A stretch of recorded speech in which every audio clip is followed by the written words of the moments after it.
ಕರ್ನಾಟಕದ ಕೊಲ್ಲಾಪುರ ಎಂದೇ ಹೆಸರಾಗಿರುವಂತಹ ಈ ಲಕ್ಷ್ಮೀ ದೇವಸ್ಥಾನಕ್ಕೆ ಸ್ವಾಗತ. So welcome back to my channel. Welcome to Goravanahalli. Goravanahalli ಅಂತ ಹೇಳಿದ ಮೇಲೆ ಎಲ್ರಿಗೂ ಗೊತ್ತಿರೋವಂಥದ್ದು ಸೌಭಾಗ್ಯದ ಅಧಿದೇವತೆಯಾಗಿರೋಂಥ ಮಹಾಲಕ್ಷ್ಮಿಯ ದೇವಸ್ಥಾನ ಅಥವಾ ಲಕ್ಷ್ಮೀ ರಂಗನಾಥ ಸ್ವಾಮಿಯ ದೇವಸ್ಥಾನ. ಈ ದಿನ ನಾನು ಬಂದಿರೋದು ಒಂದಿನದ ಟ್ರಿಪ್ಗೆ ಹೇಳಿ ಮಾಡಿಸಿರುವಂಥದ್ದು ಬೆಂಗಳೂರಿನಿಂದ. ಹಾಗಾಗಿ ನಾನು ಬೆಳಗ್ಗೆ ಹೊರಟೆ, ಮಧ್ಯಾಹ್ನ 11 ಗಂಟೆ ಆಗಿದೆ, ಈಗ ಬಂದಿದ್ದೀನಿ. ಸೊ ತುಂಬ ಈಸಿಯಾಗಿ ಬಂದು ತಲುಪಬಹುದು ಇಲ್ಲಿವರೆಗೂ.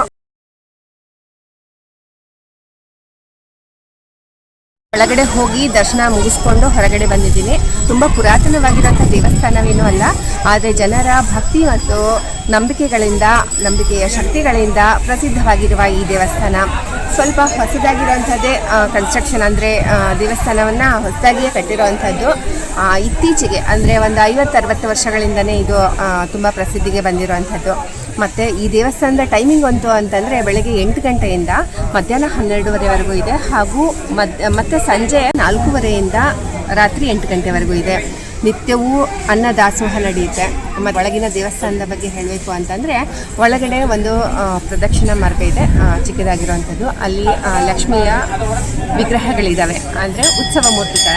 ಅಲ್ಲೇ ಪೂಜೆ ಎಲ್ಲ ಮಾಡಿಸ್ತಾರೆ, ಕುಂಕುಮಾರ್ಚನೆ ಅದನ್ನೆಲ್ಲ ಒಳಗಡೆ ಮಾಡಿಸ್ತಾರೆ. ಮತ್ತು ಮೇನ್ ದೇವಸ್ಥಾನಕ್ಕೆ ಹೋಗುವಾಗ ತುಂಬ ಸುಂದರವಾಗಿರುವಂತಹ ಮಹಾಲಕ್ಷ್ಮಿ ಕುಳಿತಿದ್ದಾಳೆ. ಮತ್ತು ಅವಳ ದರ್ಶನವನ್ನು ಮಾಡಿಕೊಂಡು ಆರತಿ, ಮಂಗಳಾರತಿ ಮತ್ತು ಕುಂಕುಮಾರ್ಚನೆಗಳನ್ನ ಮುಗಿಸ್ಕೊಂಡು ನಾವು ಹೊರಗಡೆ ಬರ್ಬೋದು. ನಾನಂತೂ ಇವತ್ತು ಶನಿವಾರ ಆಗಿರೋದ್ರಿಂದ ನನಗೆ ತುಂಬ ರಶ್ ಸಿಗಲಿಲ್ಲ. ಅರ್ಧ ಗಂಟೆಯಲ್ಲಿ ನಾನು ಹೊರಗಡೆ ಬಂದಿದ್ದೀನಿ. ಆದರೆ ಶುಕ್ರವಾರ ಅಥವಾ ಭಾನುವಾರಗಳಂದು ಮತ್ತು ವಿಶೇಷ ದಿನಗಳಂದು ಮಾತ್ರ ತುಂಬಾ ರಶ್ ಇರುತ್ತೆ. ಒಳಗಡೆ ಮಹಾಲಕ್ಷ್ಮಿಯ ವಿಗ್ರಹ ಮಾತ್ರ ತುಂಬಾ ಚೆನ್ನಾಗಿದೆ, ಕಣ್ಣು ಕೋರೈಸುವಂತೆ, ಕಣ್ಣು ತುಂಬ ನೋಡಿಕೊಂಡು ಬರಬಹುದು.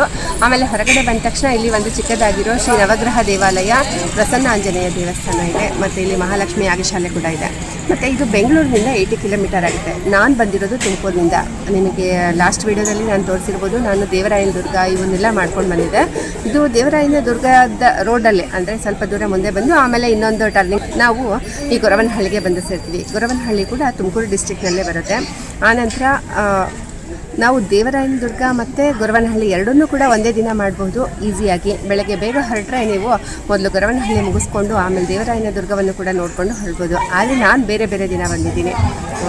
ಈ ದೇವಸ್ಥಾನದ ಹಿನ್ನೆಲೆ ಕೂಡ, ಅಂದರೆ ದೇವಿಯ ಹಿನ್ನೆಲೆ ಕೂಡ ತುಂಬ ಕುತೂಹಲ ಇರೋವಂಥದ್ದು.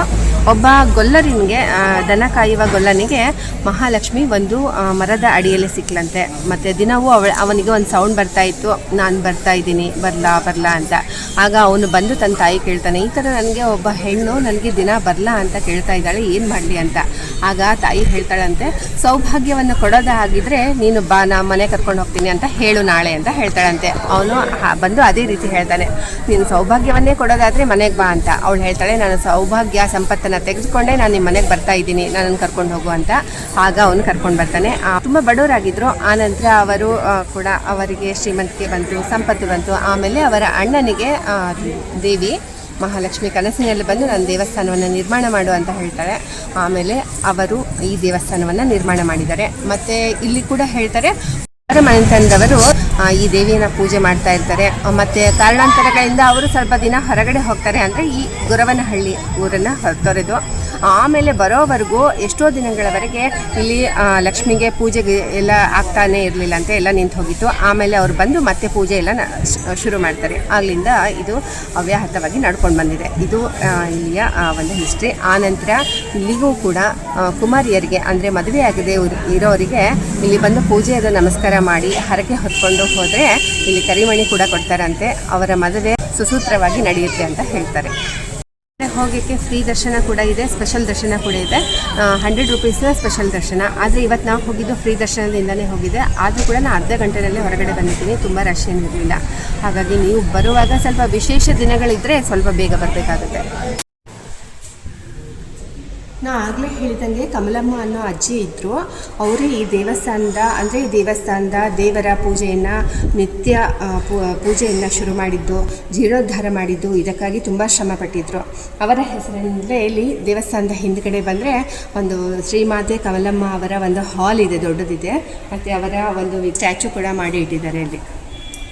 ದೊಡ್ಡದಾಗಿರೋ ಹಾಲ್ನ ಕೆಲವೊಂದು ಉತ್ಸವಗಳಲ್ಲಿ ಮತ್ತು ಕೆಲವೊಂದು ಹರಕೆ ಹೊತ್ತಿರ್ತಾರಲ್ಲ, ಅವರ ಪೂಜಾ ವಿಧಾನಗಳಲ್ಲಿ ಪೂಜೆ ಎಲ್ಲ ಮಾಡಿಸುವಾಗ ಇದನ್ನು ಉಪಯೋಗಿಸ್ತಾರೆ. ಗೊರವನಹಳ್ಳಿಯ ಈ ಮಹಾಲಕ್ಷ್ಮಿ ದೇವಸ್ಥಾನವನ್ನು ದೇವಸ್ಥಾನದ ಉಸ್ತುವಾರಿಯನ್ನು ಶ್ರೀ ಮಹಾಲಕ್ಷ್ಮಿ ಚಾರಿಟೇಬಲ್ ಟ್ರಸ್ಟ್ ನೋಡ್ಕೊಳ್ಳುತ್ತೆ. ಆ ಟ್ರಸ್ಟ್ನ ವತಿಯಿಂದಲೇ ನಮಗೆ ಸ್ಟೇ ಮಾಡೋಕ್ಕೆ ಕೂಡ ರೂಮ್ಸ್ ಅವೈಲೇಬಲ್ ಇದೆ. ಇನ್ನು ಮೇಲ್ಗಡೆ ಕಾಣಿಸ್ತಾ ಇರೋ ಎಲ್ಲ ರೂಮ್ಸ್ ನಿಮಗೆ ಕಾಣಿಸ್ತಿರ್ಬೋದು. ಅದರಲ್ಲಿ ರೂಮ್ ನಂಬರ್ 1 ಹೋಗಿ ನಾವು ವಿಚಾರಣೆ ಮಾಡ್ಕೋಬಹುದು. ಅದೇ ಆಫೀಸ್ ಕೂಡ ಸೊ ನಮಗೆ ಸಿಗುತ್ತೆ. ರಾತ್ರಿ ನಿವಾಸಗಳಿದ್ದಾವೆ. ಇದು ಮಹಾಲಕ್ಷ್ಮಿ ಚಾರಿಟೇಬಲ್ ಟ್ರಸ್ಟ್ನ ವತಿಯಿಂದ ಇರೋದು. 600 ರೂಪೀಸ್ ಪರ್ ಡೇ ಅನ್ನೋ ಹಾಗೆ ಚಾರ್ಜ್ ಇದೆ. ಮತ್ತು ಯಾವತ್ತೇ ಅಂದರೆ ಸಂಜೆವರೆಗೂ ಬಂದು ಅಥವಾ ಡೈರೆಕ್ಟಾಗಿಯೇ ಇಲ್ಲಿ ಇದನ್ನು ಬುಕ್ ಮಾಡ್ಕೋಬೇಕಾಗತ್ತೆ. ಶ್ರೀಮತಿ ಕಮಲಮ್ಮ ಅವರು ಈ ಊರಿಗೆ ಸೊಸೆಯಾಗಿ ಬಂದಮೇಲೆ ಇದು ತುಂಬ ಚಿಕ್ಕದಾಗಿರೋ ದೇವಸ್ಥಾನ. ಆಗ ಮಹಾಲಕ್ಷ್ಮಿ ಅವರ ಕನಸಿನಲ್ಲಿ ಹೋಗಿ ನನ್ನನ್ನು ಪೂಜೆ ಮಾಡು, ದಿನಾಲು ಆರಾಧನೆ ಮಾಡು ಅಂತ ಹೇಳ್ತಾರೆ. ಆಗ ಅವರು ಇದಕ್ಕೋಸ್ಕರ ಟೊಂಕ ಕಟ್ಟಿ ನಿಂತು ಸಿದ್ಧರಾಗ್ತಾರೆ.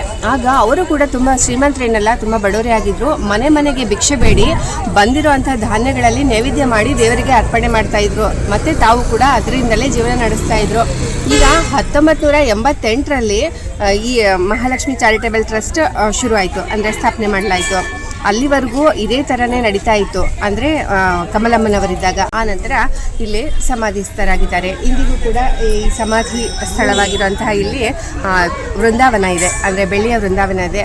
ಮತ್ತು ಅಲ್ಲಿ ಶ್ರೀ ಶಂಕರರ, ಶಾರದಾಂಬೆಯರ ದೇವಸ್ಥಾನ ಇದೆ. ಶ್ರೀ ದತ್ತಾತ್ರೇಯನ ದೇವಸ್ಥಾನ ಕೂಡ ಇದೆ. ಮಹಾಲಕ್ಷ್ಮಿಯ ಕೃಪಾಕಟಾಕ್ಷ ನಿಮ್ಮೆಲ್ಲರ ಮೇಲಿರಲಿ ಅಂತ ಹಾರೈಸುತ್ತಾ ಈ ವಿಡಿಯೋನ ಇಲ್ಲಿಗೆ ಕಂಪ್ಲೀಟ್ ಮಾಡ್ತಾ ಇದ್ದೀನಿ. ಮತ್ತೊಂದು ಹೊಸ ವಿಡಿಯೋದೊಂದಿಗೆ ಭೇಟಿಯಾಗೋಣ. ನಮಸ್ಕಾರ.